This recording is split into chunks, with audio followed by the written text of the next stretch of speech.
Good evening, everyone. This is She7 Anon, and I wanted to read to you an article today that just came out from the Epoch Times. And that is right here.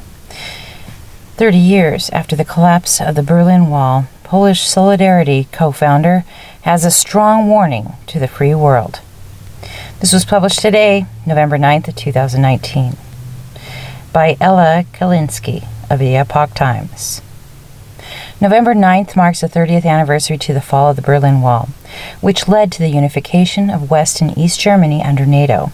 The symbol of the Iron Curtain divided the world into two blocks, the free world and the communist bloc, and was dismantled by a spontaneous act of the people living in East Germany, ruled at that time by a communist regime.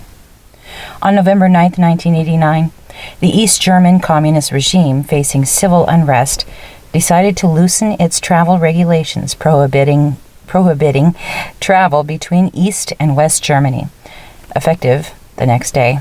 The decision was announced at a press conference held on the same day by a spokesman for the Communist Politburo, Gunter Schabowski. Protect yourself against fake news. Download the Epoch Times app. All right. Due to a miscommunication, as Schabowski was not involved in the discussions and the decision-making, he erroneously answered a reporter's question about when the new regulations would take effect. Schabowski said, immediately, right away. The news was broadcast that evening on TV in West Germany and East Germany, which encouraged East Germans to rush to the wall and demand the border guards immediately open the gates. The disoriented and overwhelmed guards tried to contact their superiors for instructions, but crowd consisting of thousands of people demanded to be let through.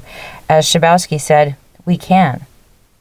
After about 3 hours, the guards yielded and let the crowd of East Germans through the gates with minimal or no identity check.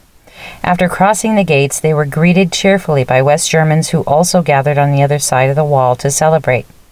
West Berliners jumped on the top of the wall and were immediately joined by East Berlin youth. Some people brought hammers and tools to chip off the wall, thus creating several unofficial border crossings. Why was the Berlin Wall built? The Berlin Wall was built on August 13, 1961, to prevent the constant flow of refugees from East Germany to West Berlin in their attempt to seek better living conditions and freedom in the Western free world. West Berlin was a free world enclave in communist-ruled East Germany, and for many who sought asylum in the West, was the easiest way to reach the free world. Berliners on both sides could easily cross the border in Berlin in order to work, shop, visit relatives, and for entertainment. In June 1961, the number of people who fled to West Berlin was 19,000. The number increased to 30,000 in July, and it kept increasing until the wall was erected. This, along with the stringent regulations on who could cross the border, dramatically reduced the number of defectors. However, living in the Eastern Communist bloc made people so desperate that some even risked their lives in order to escape the other side of the Iron Curtain. History.com says that at least 171 people were killed trying to get over, under, or around the Berlin Wall. From 1961 until the wall came down in 1989, more than 5,000 East Germans, including some 600 border guards, managed to cross the border by jumping out of windows adjacent to the wall, climbing over the barbed wire, flying in hot air balloons, crawling through the sewers, and driving through unfortified parts of the wall at high speeds. Eyewitnesses to the fall of the Berlin Wall. Andrei Guazada, a prominent anti-communist opposition leader, one of the founders and former vice president of Solidarity, an independent Polish trade union that led Poland to the overthrow of communism, was in West Berlin on November 9th, 1989, and shared his experience with the Epoch Times. He knew, through analyzing the development of the political situation in Europe and worldwide, that the fall of the Berlin Wall was imminent, and was able to estimate its date with an accuracy of a few days. Guazanda went to West Berlin 4 days before the fall of the wall and waited there. During these 4 days, every evening, Guazzata went together with German oppositionists to the wall. West Berliners were systematically chipping away pieces of the wall, so when Guazzata got there, it was already chipped to a reinforcement point. He also chipped off pieces of the wall and brought to Poland 2 bags of wall pieces for his friends as souvenirs. People in Poland at that time enjoyed acquiring a piece of the Berlin Wall before its complete demolition. On the evening of November 9th, Guazzata joined the big crowd waiting on the west side of the Berlin Wall in front of Brandenburg Gate. When the wall crossing was opened, Guazzata walked with a stream of people through the gate to East Berlin. East Berliners were beside themselves with joy, said Guazzata. It was, after all, families that had not been able to see each other for years. Friends, strangers, all celebrated. It was a grand fiesta there, and we, having no friends there, went to have a beer, added Guazzata. Here you see a picture of thousands of young East Berliners crowd atop the Berlin Wall near the Brandenburg Gate. And this is on November 11th, 1989. Why did the Berlin Wall fall? Guazzata also explained to the Epoch Times the factors and the sequence of events leading to the collapse of the Berlin Wall, as well as its consequences.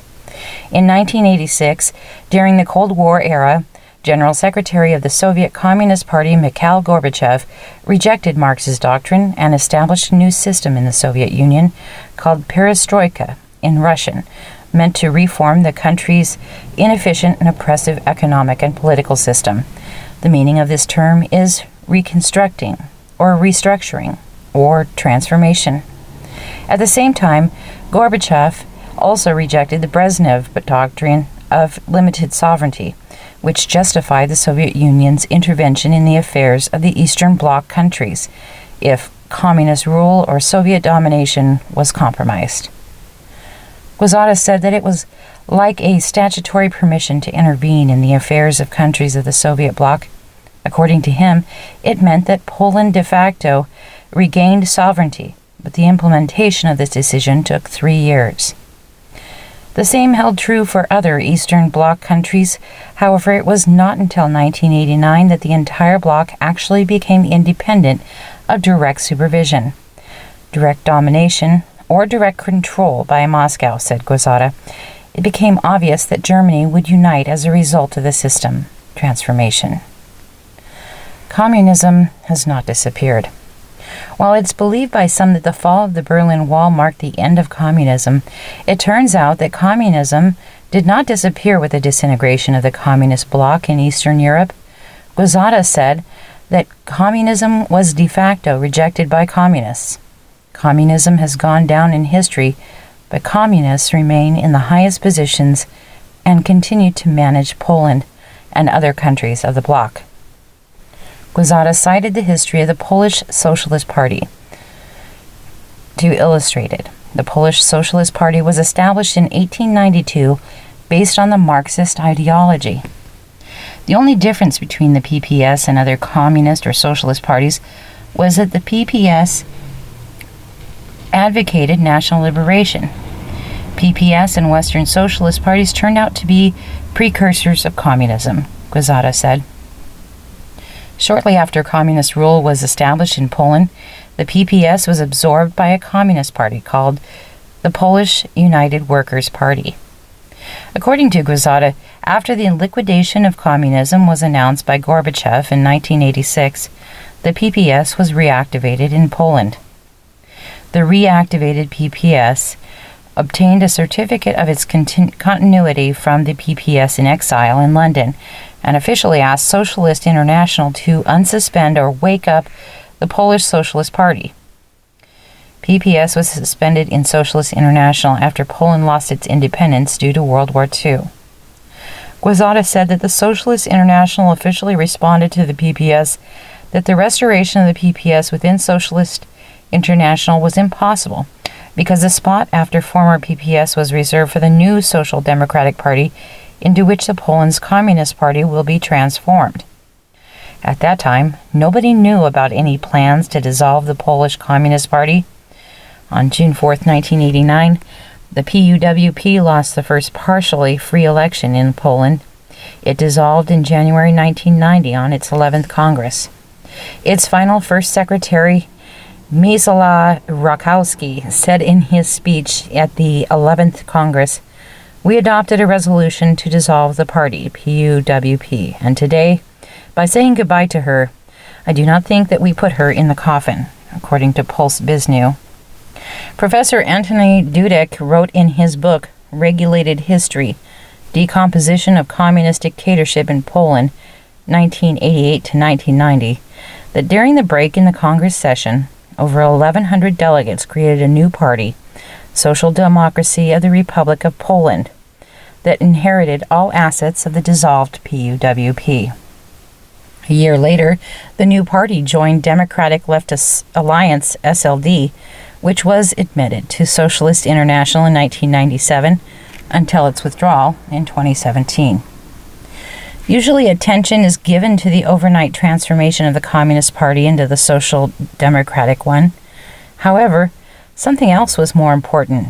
Overnight, thousands of officials, officers, judges, directors, and managers became independent officers of the Third Polish Republic. Formally, they no longer had a dilemma about who to be loyal to, which of course does not mean that most of them have changed their political affinity, Dudek wrote. And that's the article with Epoch Times, and this is a flash of the history with more that needs to be added to our history books. Please leave your comments below, and it sure is good to hear from all of you. Have a wonderful day. God bless you. God bless our President of the United States and all free people of the world. Amen. Have a good night.